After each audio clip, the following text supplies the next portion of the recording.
Computer, okay.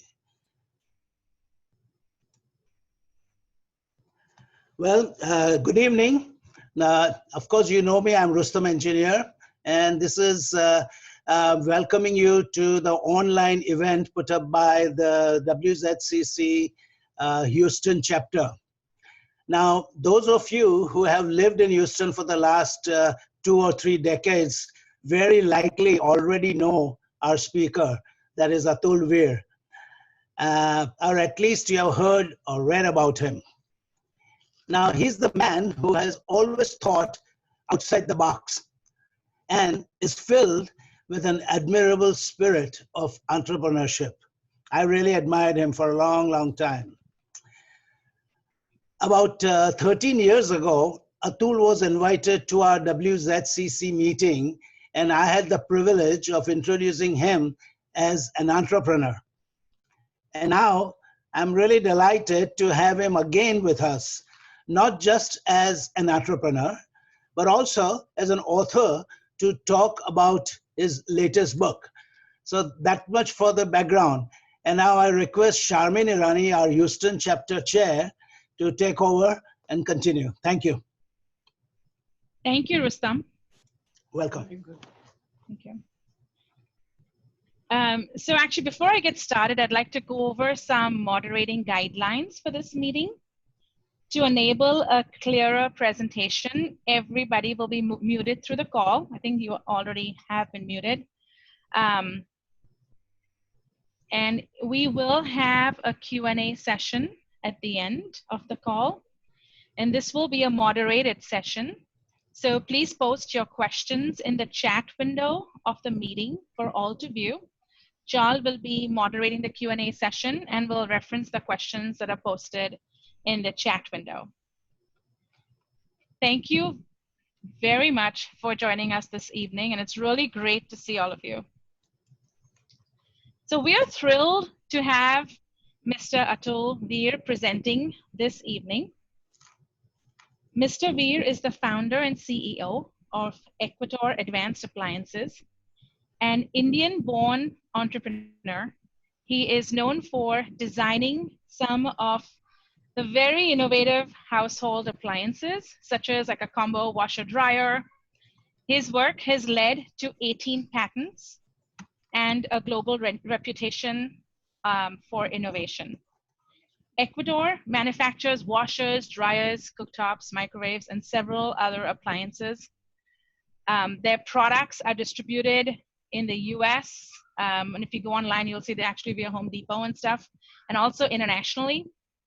They have interests in Canada, Mexico, Europe, India, and China. So very, very proud. It's an international distributor. They internationally distribute their products. Mr. Vir has captured his entrepreneurial experiences, journey, and learnings via his book. He is the author of Underdog Thinking, and this is his book right here, Underdog Thinking, a bold idea, a business adventure, and 101 lessons learned along the way. The book is true to its title and its subtitles. It is part business, it's a part business book, part adventurous saga, part testament to the power of a singular idea, and part life business manual packed with lots of nuggets of learning. This book is a lesson in entrepreneurship, cultural diversity, globalism, relationships, trust, betrayal, perseverance, innovation, and so much more. From the jungles of wartime Africa to the bull riding landscape of Houston, Texas, and to the distant exotic industrial cities of China, this book takes us on a vicarious journey through the experiences of Mr. Atul Vir. Trust and honesty are the themes that run through this book. Humility, sacrifice, ethics, hard work, and honesty is the hallmark that comes across loud and clear in this book. And it's, even through the business genre in general. So with this, I would like to turn this over to Mr. Atul Vir to share his experiences and learnings with us this evening. Thank you. Atul, over to you. Thank you. I was sitting in my office and I heard an explosion. There were bullets flying everywhere. One of them hit my glass window in the office I was sitting in. And in some time, I heard a roar of tanks on the street. I was 29 years old and I was wondering where I had reached in my life. I was in Nigeria. This was my 7th year in Africa and the 7th coup d'etat that I was going through.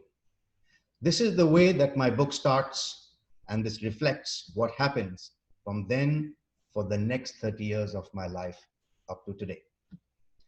Ladies and gentlemen, thank you very much. I appreciate the invitation from the WZCC to address your chamber. It's a very gracious invitation. Particularly, I want to thank Rustam Engineer, who I met 13 years ago on my first invitation, Sharmin Irani for inviting me today, and my old school friend, Rashid Kapadia, who I have known for more than 50 years.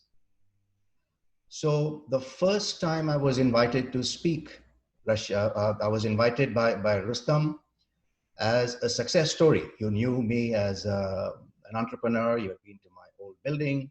We had an art gallery. The second time now, I am coming before you with a story. I don't know what happened to the success part of it, but I have a story now. It's an honor to be invited by the Zoroastrian community, who is one of the greatest mercantile communities in the world, successful, and also with community development, and most of all with ethics. And that is something I have always aspired for.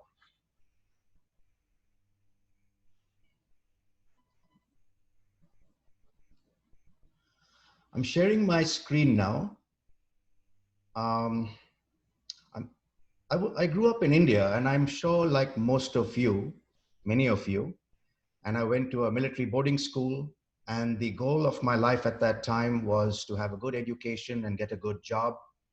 And so I finished school, I went to college, I did my chartered accountancy, I did my master's degree. And in those days, in the late 70s, early 80s, India was a different place. It was difficult to get a job at that time.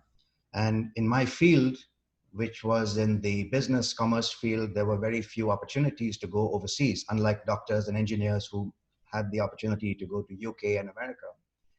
Most of my colleagues were going to the Middle East, and that's something I didn't want to go. So when I got the opportunity to go to Africa, I took up that invitation.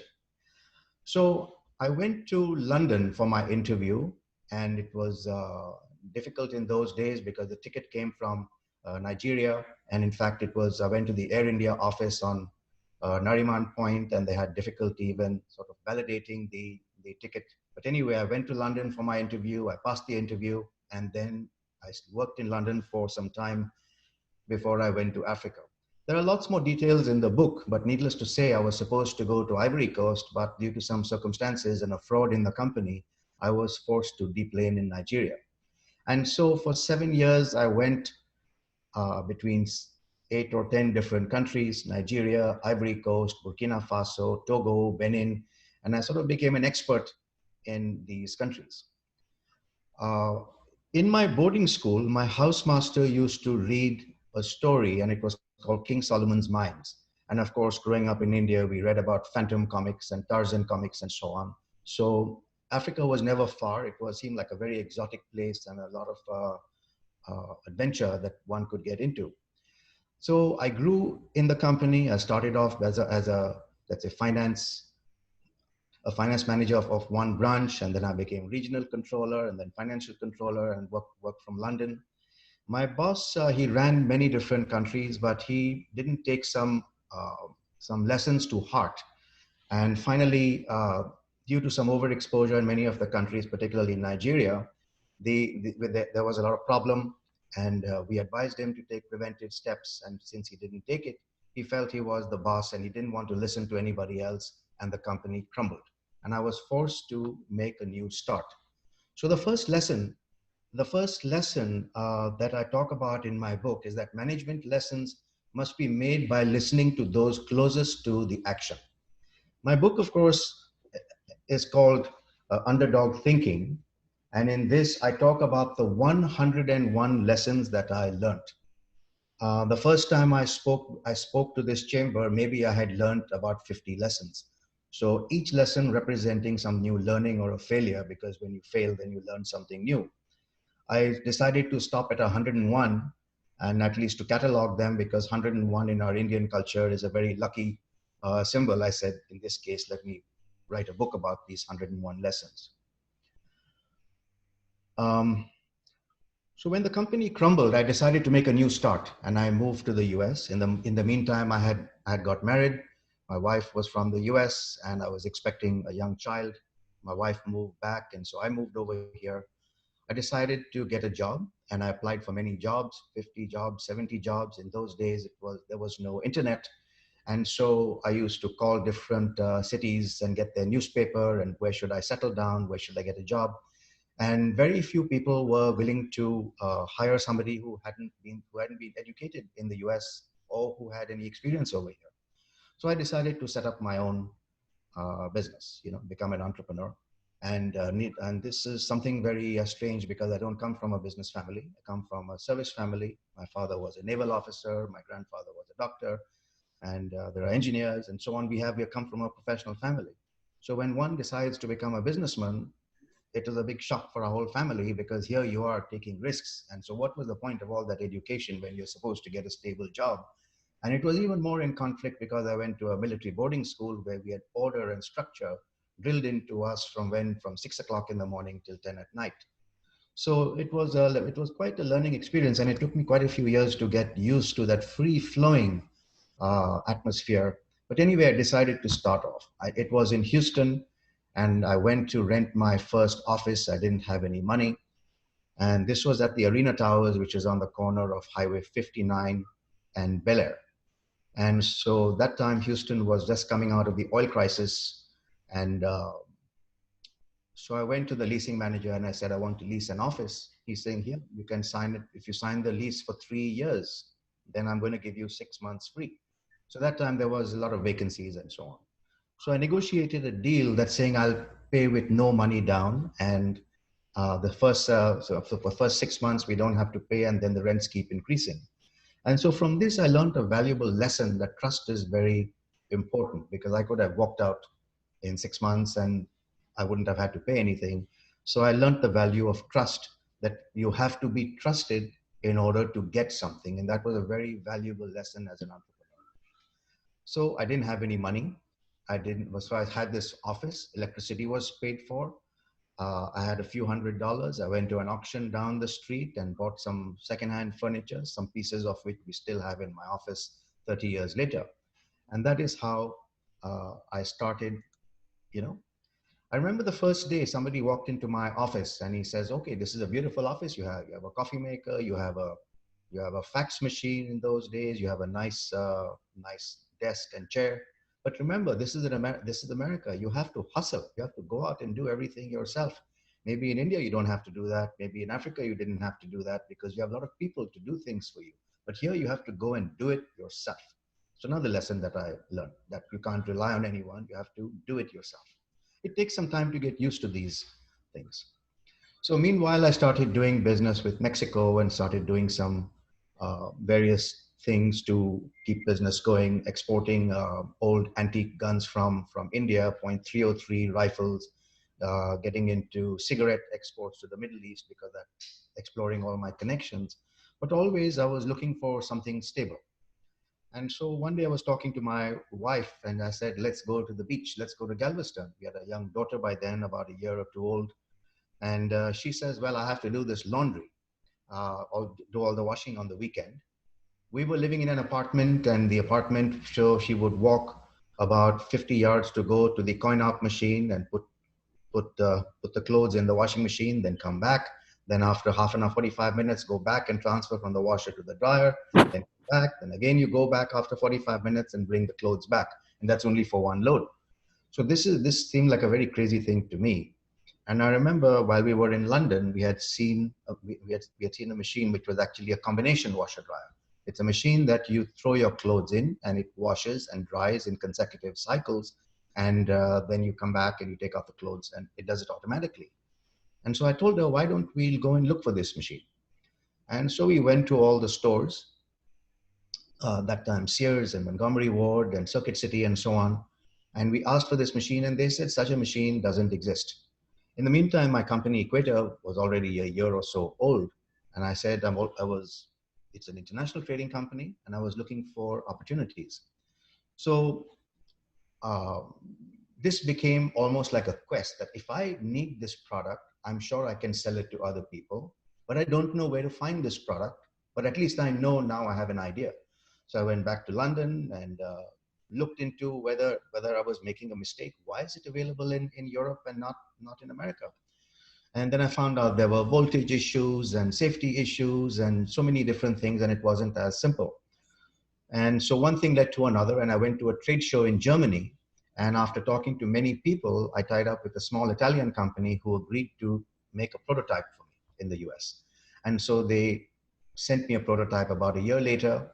By then, Equator had grown. I had some credit cards and so on.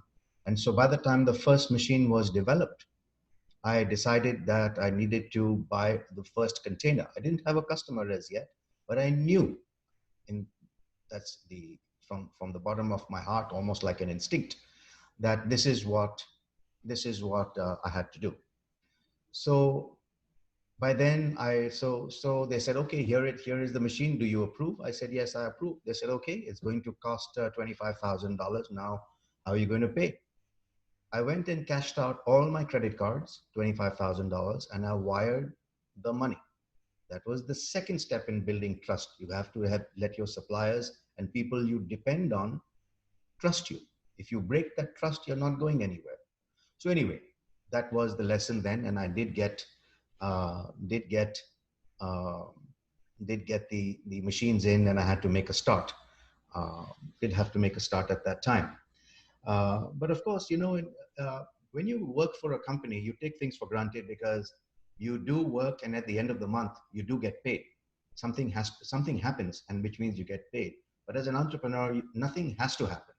I know many of you are entrepreneurs, and nothing has to happen. I mean, if you don't work, you don't sell, you don't make a profit, you still have your obligations. So this is the crossroads. And I go back to, this is the crossroads I was at that time. And I'm quoting from King Solomon's Mines. And I still read this book from time to time. And I'll read from this, which is also in my book. So partially I'm going to talk about my experiences, but also it's like a book reading. So I'll read this to you, which is very inspirational to me when I read it. It is far, but there is no journey upon this earth that a man may not make if he sets his heart to it. There is nothing that he cannot do. There are no mountains he may not climb. There are no deserts he cannot cross. If he holds his life in his hand, counting it as nothing, ready to keep it or lose it as providence may order. And that is the stage I was in. I had nothing to lose. All my education and experiences were worth it. And I had reached this, and I was in debt now for this $25,000. And now I had a container of washing machines that I hadn't even sold the first one. And here I was, that's where I started from. So, and this is what I keep referring to, that, that was the real crossroads. This is the first product that I launched from Italy, and I'm putting the date so you can get some kind of chronology. So I'm finishing my 30th year in business, started in 1991. It's really a long time. And, but this is the first machine that came in, and it's started. So now I had this container. I said, now what do I do? What do I do with this? And so then I started a marketing plan. I didn't have any more money. Now I have a container. I didn't have any employees. So I started contacting I bought a book, and that was called Guerrilla Marketing. And so I read about running a press campaign and how to do push-pull strategies of marketing. Of course, I'd only been in the US for a year or two by now. And here I was selling a washing machine, competing with Whirlpool and Frigidaire and Electrolux, and that time they had Maytag and Amana and so on. Of course, they didn't have the same product, but I had an unknown brand, you know. So I went to a company and I talked to them, and this was a rent-to-own company, and they said, "Well, you call it Equator, and it doesn't matter. Just call it after your company, and we will buy this from you." And so they became my first customer. But it wasn't easy. I talked to many companies, and they said, "Well, we'll take it on consignment. It's a front-loading machine." That time there was no front-loading machines in America. Now, of course, they're common. This was the first machine back then. So there was nothing. People said, is it not going to leak? Who is going to provide the parts? Who is going to do service? So I had to set all that up. I went to a store called Circuit City. Circuit City said, okay, we're going to run a focus group. And they ran the focus group and they came back. They said it was rejected. We've been doing laundry and washers and dryers separate for last 70 years or so. Why do we need a machine like this? This is actually the same machine we talked about, which is the combination washer dryer, which I thought is going to set America on fire and everybody will want to buy it and there'll be a line of people. But I had to learn that you actually have to sell the product. You can't just bring it in and keep it in the warehouse and have a line of people. So you go back to the first lesson, you have to go and hustle. So it wasn't so easy. Going back to Circuit City, they came back and said, it's not going to work. We don't want it.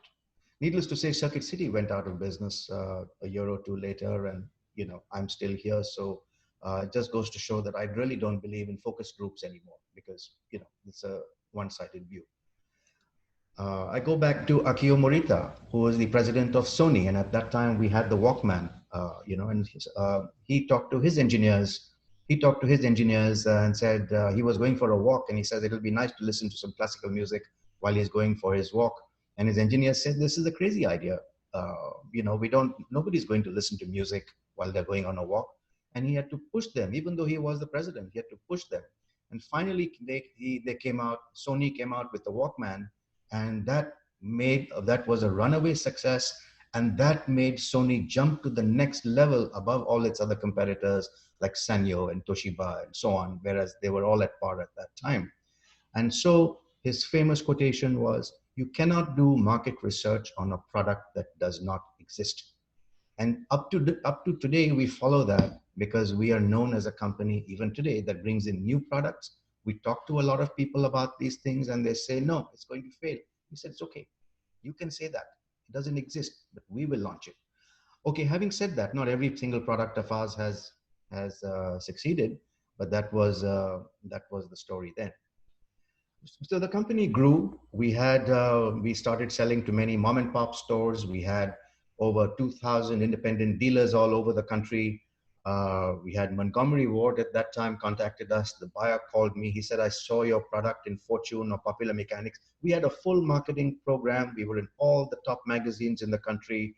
We went on Oprah and so on. So it was the product in the 90s. And people were calling us and saying, "Where can we get this product?"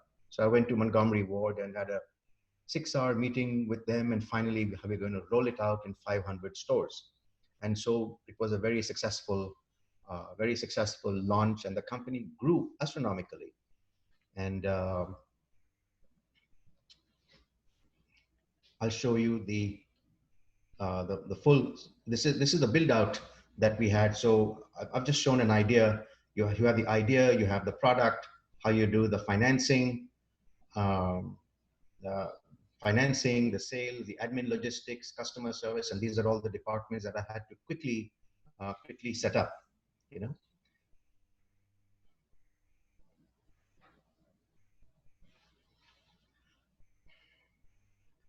And by 2001, 10 years after I started, this is the product line that we had.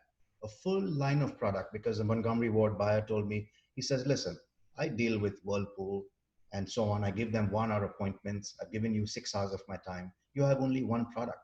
You're a very nice guy, Mr. Vir, but you need to come up with a full portfolio to make it worth my while." So I said, okay, here I'm forced to do new products.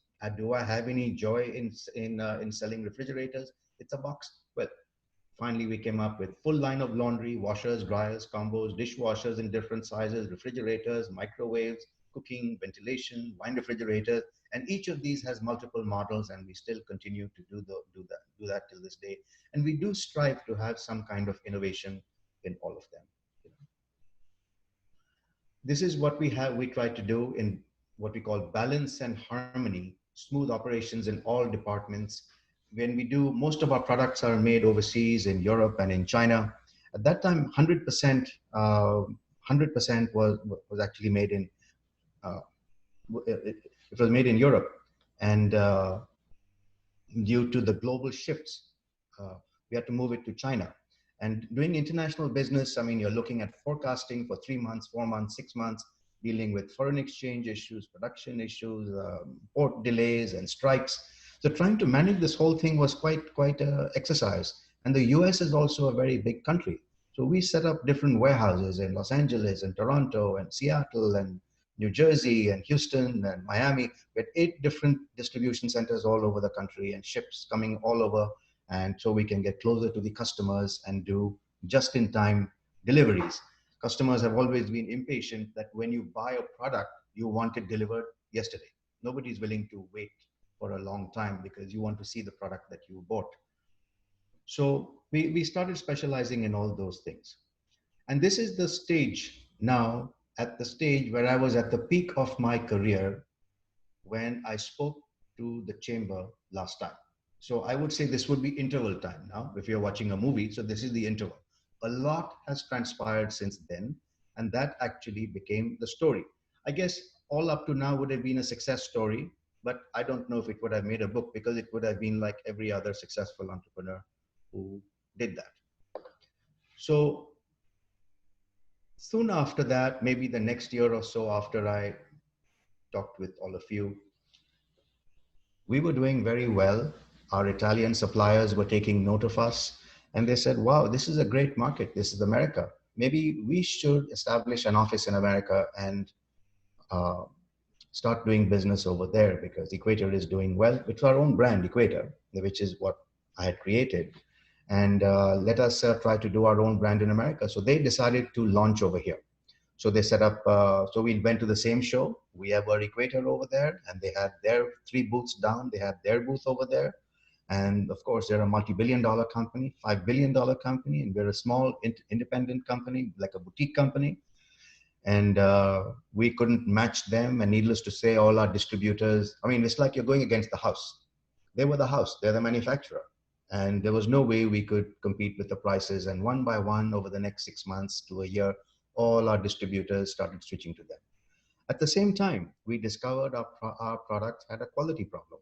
And there was a small 30-cent part that they did not put inside our machine. And our machine started catching fire and having a lot of problems. And we had almost 30,000 machines that went down on us.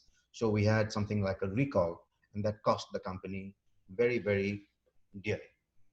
I mean, we spent, I would say, a lot of money, millions of dollars in trying to resolve all these things and save the brand. And finally, I decided to sue the company in Italy, and there was a settlement, and I was able to take care of many of these issues. But the company was in a very weakened state. I mean, you had our suppliers going against us in the sense that who wanted a piece. And that is one thing that another lesson I learned, that the more successful you are in life, the more envious and more people are looking at you and who want a piece of it, and they're not necessarily having good feelings. So on one side, our supplier started having these things and they wanted a piece of the pie.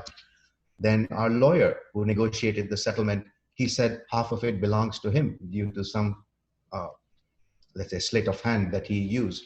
And so even the second half of the money that we were supposed to receive, we didn't receive that. And there was another case over there. And the third thing is, many of you have been to the office building that I had on Beltway 8 with the art gallery and so on. Some of you remember that. And the people who I was supposed to work with, they decided also to, pull the plug and decided that they liked the building better than me and said, we want it, and took over the building. And whatever I was supposed to get. I didn't get, and I lost the building too. So it was a completely betrayal, and there were three of these that happened one after the other. So I was sort of in a vortex that happened. I mean, it was, and so I went into a sort of soul searching as an entrepreneur. That what is this all about? I mean, is being an entrepreneur about money? Is it really, or is it for fame or social standing, or what is it all about? And I had done it for for the pure joy of creation. Of course, you need to earn a profit and do R&D and so on. But it actually came as a big shock to me to see that the ethics and so on weren't being followed. As I said, not coming from a business family, I couldn't believe that people who I would eat and drink with would actually do something, whether it's the factory or partners or attorneys or whatever it is. It was a big shock to me, and I didn't realize that. But at the same time, legally speaking, I was still on the hook to to all the customers. I mean, there were hundreds of thousands of machines out there, and I was filled with great in some ways shame, you can say, that I let down my customers, because here I was, an Indian guy. They didn't know me personally, but I was all over the press at that time, national press. People knew. And so it was almost like I gave my word that I would take care of their machines, and their machines were breaking down and catching fire, and there's nobody to give them parts and do service. And I felt I was letting down my country, India. I was letting down my company, letting down my family. And so it was almost like a honor thing that I decided to fight with the company and to fight to save this. And I came out from the depths, and I went through a very bad period of 2 or 3 years where I had to actually see, uh, what am I going to do to get this back? Is it over? It may be over. I mean, 97% of businesses go bust in the first 3 years. 90% go bust in the first 3 years, 97 in the first maybe 10 or 20 years. Maybe I'm just a statistic. But I said, no, it's not over. There's too much at stake. I'm going to fight and come back. So, but now I don't have a supplier. I don't have cash, don't have money. I've got all these legal issues. So by then China had come up. And so I decided uh, as they say, keep searching. And as Steve Jobs said, if you haven't found it yet, keep looking. And so I decided to keep looking. So I went to China and I met up with a company over there, and they were also looking to come out of their issues, and they were looking for some innovation. I had a lot of ideas, and I said, if you do this, we can do this together. I have the ideas, I can market in America, and we have many strong competitors. It's not to say we have in our space in appliances, there are huge multi-billion-dollar companies over there, and so we have to come up with interesting products that we can sell, and the quality has to be good. So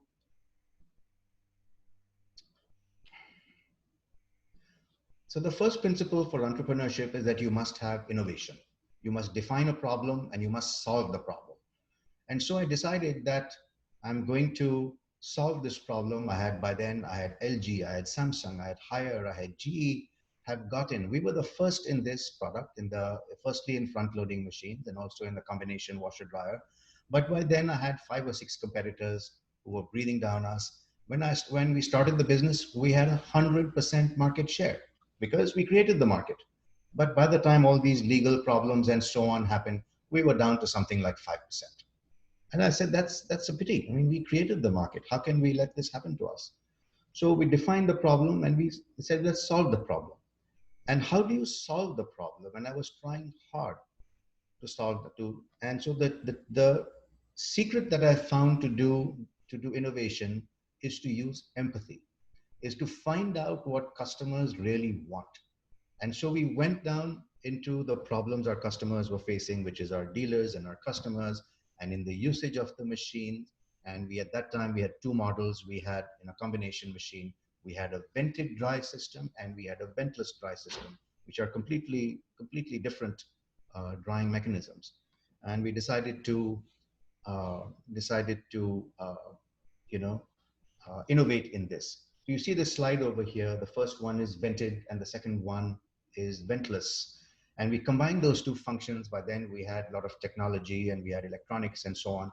And we patented this dual drying system that could work by pressing a button. You could switch one to the other, and that is our patent in the whole world. This is our unique system, and this came out about 7 years ago, and we've been running on this, and every year, 2 years, we come up with innovations on this system. But then, of course, I'd also learned about strengthening our internal systems and doing better management, because, as I mentioned, being a professional, we are in silos. And in a finance person, I was a specialist in finance, but now I had to learn a whole bunch of things. I had to learn marketing and engineering and so on. But we had weak controls, and that's why we had some of the quality problems uh, go that happened to our company. And so I came up with this yin and yang system, and there are some more of my theories. And the yin and yang system is the importance of balancing opposing forces, where yin is defense, yang is offense. And in a company, the defensive parts are admin, logistics, and service. I'm just giving an example. And the yang is the offense, which is sales, marketing, finance, production. And they have to be harmonious. You can't say we're only going to sell product. You must have the administration to process the orders in time. You must have logistics to deliver in time. On the other side, you must have finance to finance the whole thing. Production must take place in time.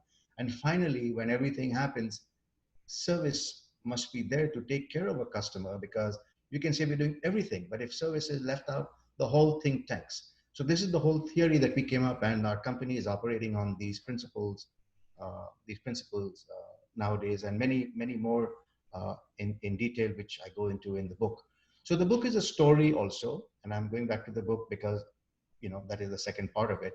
But it also gives my theories of somebody who's managed to come back from collapse and from the brink of it. And so I really had to come back and see what really is the meaning of this whole thing. I mean, what is the meaning of entrepreneurship? I mean, is it to make money? And I came back that an entrepreneur has an idea for a product or a service that can change the world. So an entrepreneur is not somebody who goes to a place and runs a cash flow or a convenience store or a gas station or a franchise operation. An entrepreneur is somebody who can change the world, and that's what I was trying to do in this system. I mean, an entrepreneur must have a curious mind. You must be willing to learn all the time. You must have commitment to your idea, not fail. You must have persistence, almost till the point of stubbornness, perseverance, resilience, and you must be able to form relationships to get off the ground. I mean, in my case, I went to many different countries, but any entrepreneur has to learn all these things. I remember one of the things when I was going for early in my business career, and this is soon after I'd found the $25,000 to finance the first container. And few months after that, I was at a trade show, and the distributor said, "Okay, I want to buy your products, and here's a $100,000 order." I said, "Wow, that's great, but how am I going to deliver? I don't have 100,000. Okay, I didn't have $100,000 worth of credit cards even later on, so a few months later. So he says, "What do you mean? You're at this show, you're trying to sell your products, you deliver to me, and I'll pay you 30 days later, which is the way business works." I said, "I just don't have the money." He says, "Are you kidding me?" I said, "No. If you can finance me, I can deliver the product to you 3 months from now." And he looked at me and stared into my eyes. And he said, "Are you good for the money?" And I looked back and said, "Yes." And he took out his checkbook and he gave me a check for $100,000, and he walked away. And that's what trust is all about. And here I am, this guy from India, and this is an American guy, and I'm meeting him. He doesn't know where I've come from and where I'm going. And he's giving me a check for $100,000 based on trust. Yes, these things do happen. And so that is how the company grew. Needless to say, the numbers and so on are there in the book. The company grew very fast, and then it crashed also. And so I had to come, to really find what it was all about, and to find meaning in my life and meaning for my company as well. And so this is the second principle of entrepreneurship. The meaning of my life is to make your customer happy, is to spark joy in my customer. The machine must be delivered safely. When they open it, they should look at the machine and say, wow, what a beautiful machine. I'm happy I paid $1,000 for this, and they're going to love using it every day. That is the purpose for which my company stands for now. And I go back, this is a very rarely used, we see this in India, this quotation, Mahatma Gandhi is known for a lot of things, but this is a very important quote. The customer is the most important visitor on our premises. He is not dependent on us. We are dependent on him. He is not an interruption on our work. He is the purpose of it. He is not an outsider on our business. He is part of it. We are not doing him a favor by serving him. He is doing us a favor by giving us an opportunity to do so. I didn't pay much attention to this, and I'm sure many of you have read this before, but it is very, very true, and I now realize the value of this. So as I said, I found the meaning of what my company is to do, is to do going forward. I have to do business ethically, with integrity, build customer trust, build it back. And of course, even though many years have gone, almost 7 or 10 years have gone by, have the best customer service. And most of all, follow the golden rule, which is the third principle, which is to treat others the way you wish to be treated. So even in my own companies, people come back and say, well, the customer is asking these things and we don't think it's reasonable. And I say, if you had a machine and that happened to you, would you feel happy about that? They say no. And then why are you treating our customers that way? Do the right thing. So as you've seen, our company has been through 3 phases, different phases, that I've talked about. The Italy phase, the China phase, the crashing phase, the high and the fall, And I like this quote. This is from Confucius. Our greatest glory is not in never falling, but in rising every time we fall. So it's very easy to fall into a trap and say, okay, we fall, and you feel sorry for yourself and you get into depression and so on. But you got to rise. And if I've talked about 101 things I learned, each of those was an expensive lesson, and I managed to rise every time.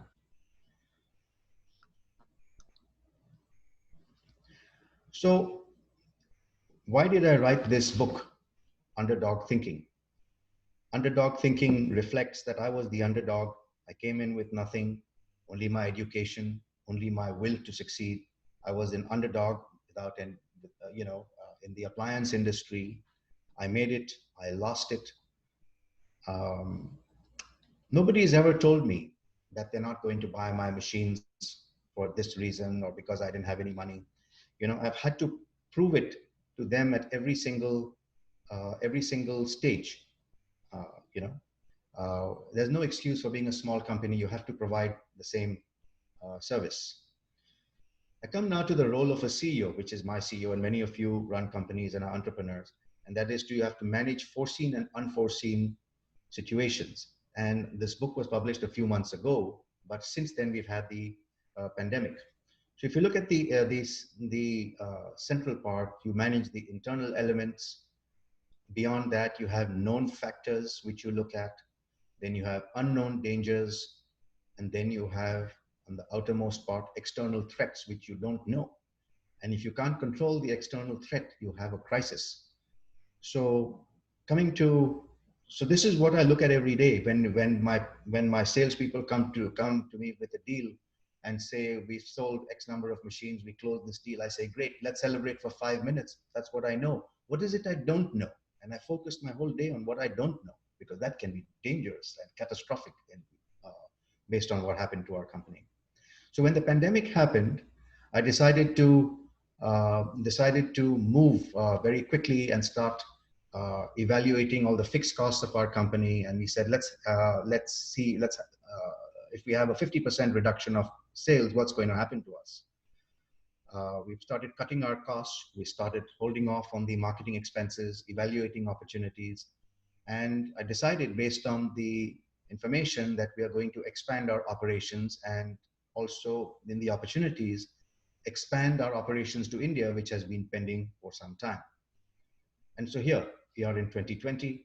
And as you know, in the pandemic, which is here with the last 3 months only, with the house help and so on not being there, we are going to launch our products in India. Space saving solution products are being launched.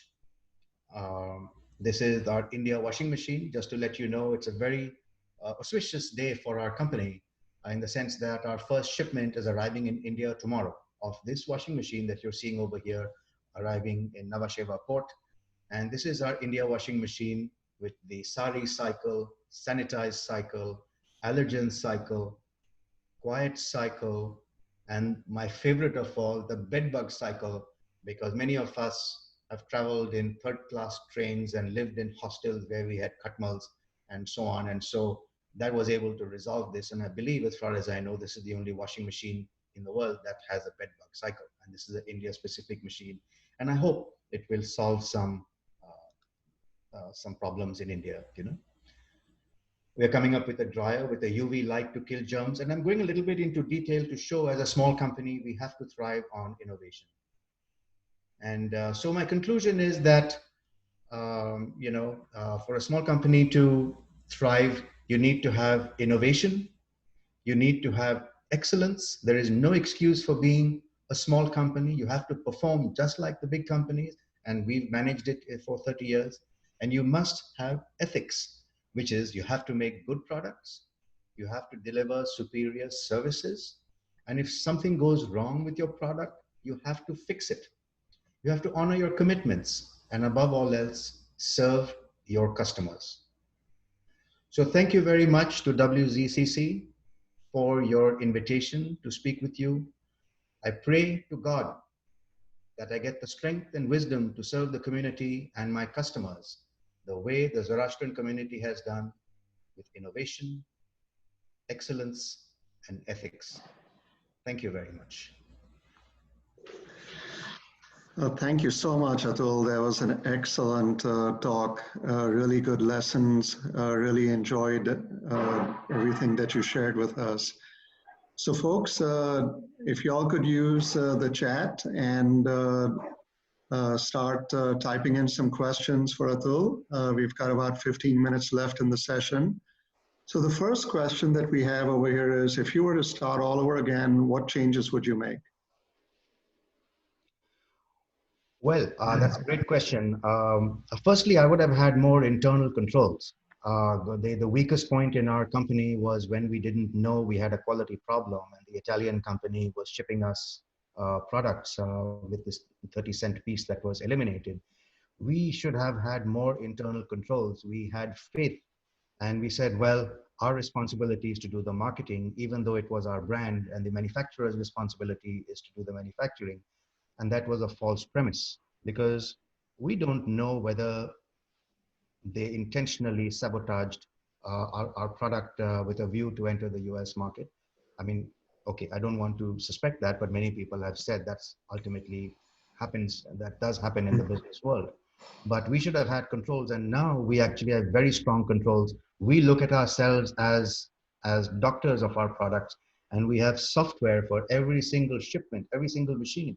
We know the day it is produced in which part of the world, which container it is shipped on, which port it arrives at, which distributor it goes to, which dealer it goes to, which customer it goes to.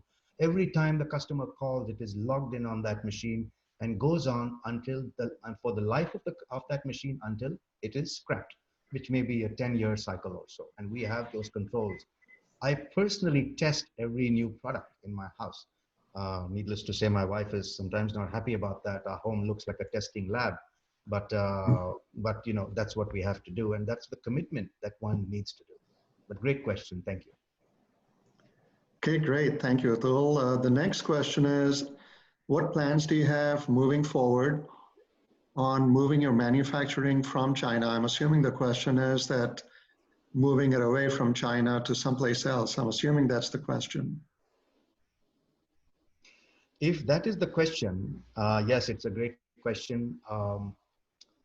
We depend on supply chains, and the particular field that I'm in, which is mid to heavy engineering, you need steel. Many of you engineers, you need steel, you need components, you have stamping machines, you need trained manpower, you need the supply chain for all the components. So in a washing machine, you have pumps and valves and hoses and different components that go in there.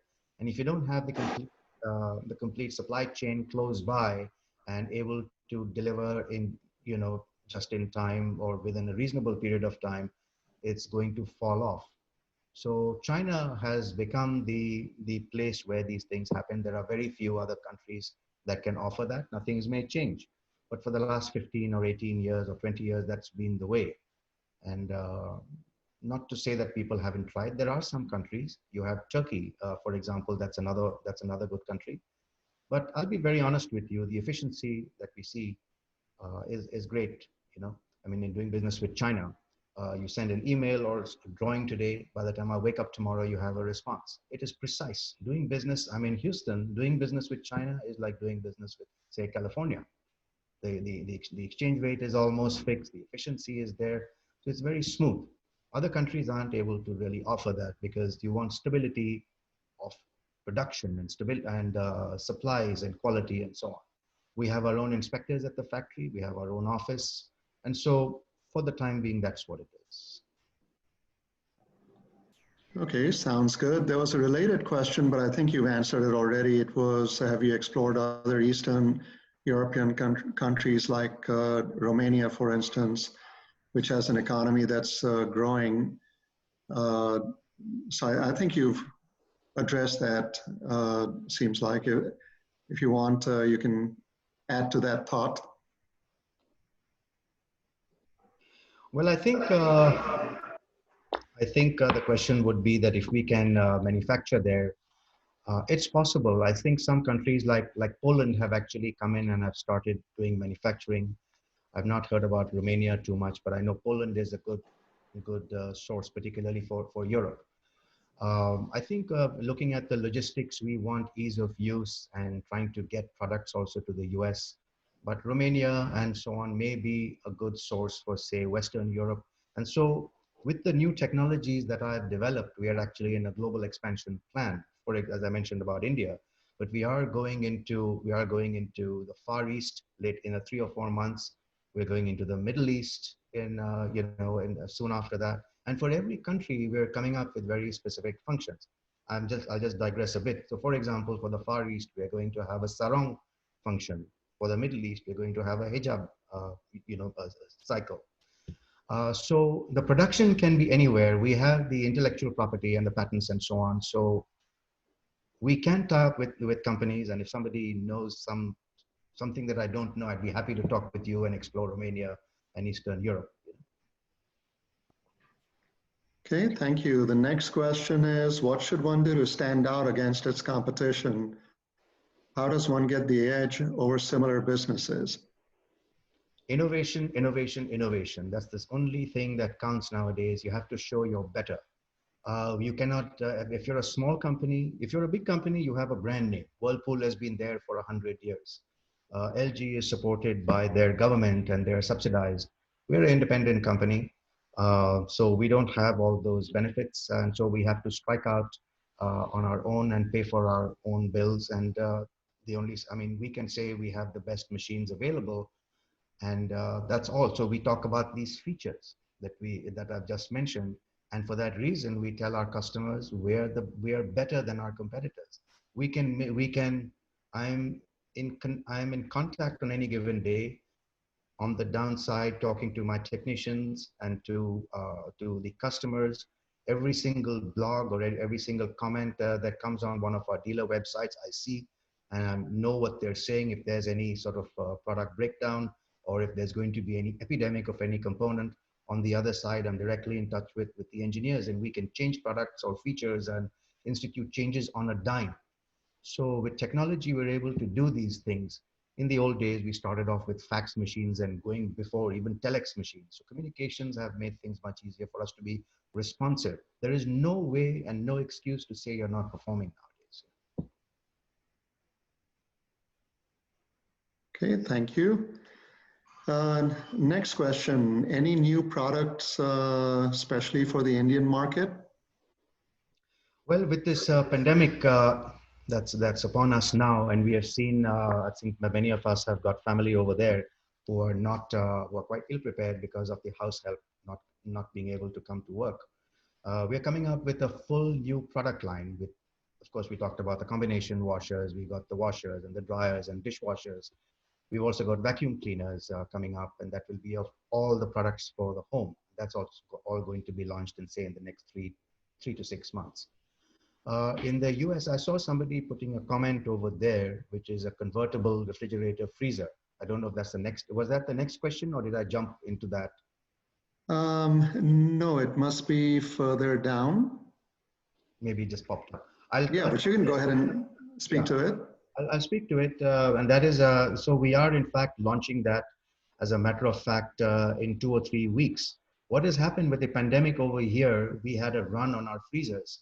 And in one day, we sold something like 40 freezers, you know, and we sold out. We said, so because we all hear about people who are stocking up on foods, but they need freezers to stock their foods. And that's where we come in, we have the freezers. So we ran out of freezers. But then we were thinking, when the pandemic gets over, now you're going to have people with a lot of freezers. Now they're going to not want to freeze so many things. So now we have adapted one of our freezers, which can be just switchable into a refrigerator or freezer. So it can be used as a refrigerator, or just by turning a knob is now your choice. That is coming on the market in about 2 weeks' time, and we will have that available. Okay, great. And we're kind of coming towards the end of our time over here, but let's try one more question. It says, over the last 30 years, one of the other things changing in the background was the e-commerce and digital marketing terrain.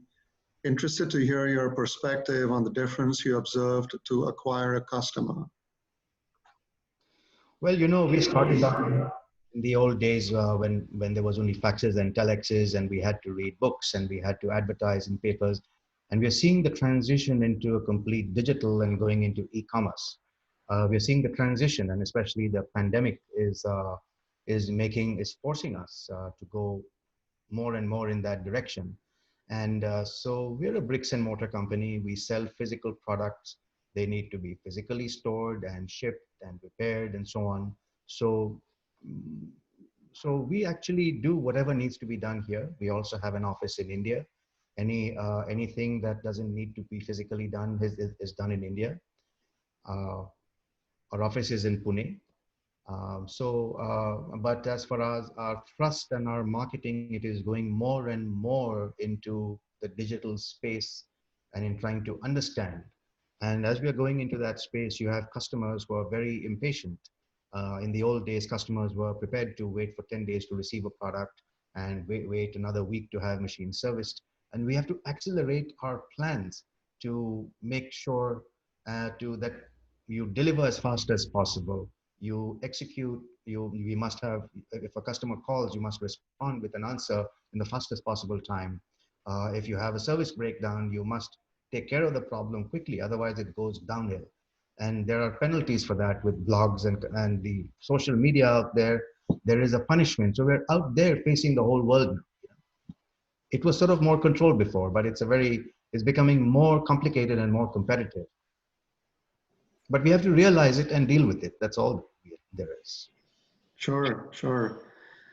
So I know we didn't get to all the questions, but in the chat also, I'm seeing a lot of very positive comments about your talk. Also a comment from Mani Sarkari. She used to work for you at Equator. Yes, hello. Equator Appliances, rather. So it's a pleasure speaking to you. Thank you. We worked very well, and Mani handled our press campaign, very successful, that I talked about, and she knew many of the people at these magazines and helped us build our company in those old days, the go-go days, you know. Yeah, yeah. Well, thank you so much, Atul. And Rustam and Sharmeen, do you all want to close out the session? I just want to say thank you very, very much, Atul. This was truly inspiring and just an amazing session. We learned so much from you. and very positive, and thanks for everything. Thank you very much. It's my pleasure. Atul, catching up after 13 years is really a very pleasant experience here. And I'm so happy that you have been going into so many different arenas. And one of them I remember is the art gallery you had. And I keep talking to you about it. And the next time you have something like that, do let me know. Happily, I'll be happy to do so, and we'll connect on that. It's a pleasure talking to all of you, and thanks for the great questions. And once again, it's my pleasure and honor to be invited for the second time. Good luck, Atul. Good luck. Thank you very much, homie. Take care. You're welcome. Thank you. Thank you, Atul. Bye now. Thank you, folks. Appreciate you. it. Thank Bye, you. everybody. Thank you. Great job. Great job. Have a good one. Bye-bye. Hi, Anwar. You got a lot of friends here, you know that. Very good presentation. Thank you. Thank you. Good luck. Bye. Bye. Bye-bye. Bye-bye. Bye, guys. Edal. ¿Cómo veo? Gayo. Gayo. Ay,